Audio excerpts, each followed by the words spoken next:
واسه دل بریدن از من دیره، منو عاشق خودت کردی تو. خیلی وقته که به عادت کردم، با تو میبینم همه دنیا رو. تو برام مثل نفس میمونی، زندگی من به تو وابسته است.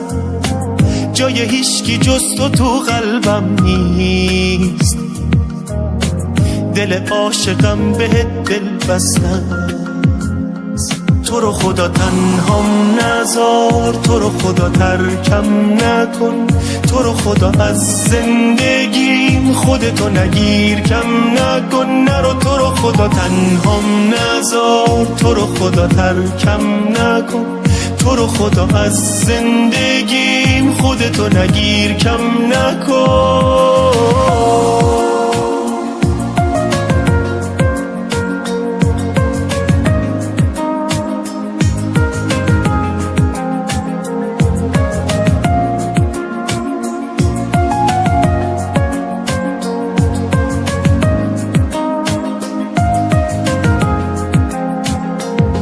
مگه خبر نداری از دلم که منو اینجوری میذاری و میری؟ مگه نمیدونی جون منی تو که داری جونمو از من میگیری؟ من از دل تنگی میمیرم عزیزم، عزیز من بمون کنارم. عذاب رفتنت برام عذابم نده، طاقت دوری تو ندارم.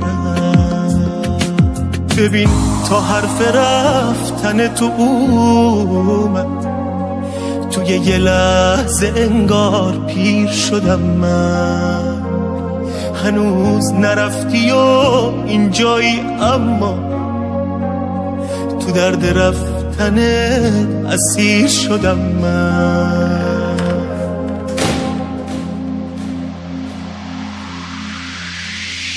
تو رو خدا تنهام نذار، تو رو خدا ترکم نکن، تو رو خدا از زندگیم خودتو نگیر کم نکن. نرو تو رو خدا تنهام نذار، تو رو خدا ترکم نکن، تو رو خدا از زندگیم خودتو نگیر کم نکن.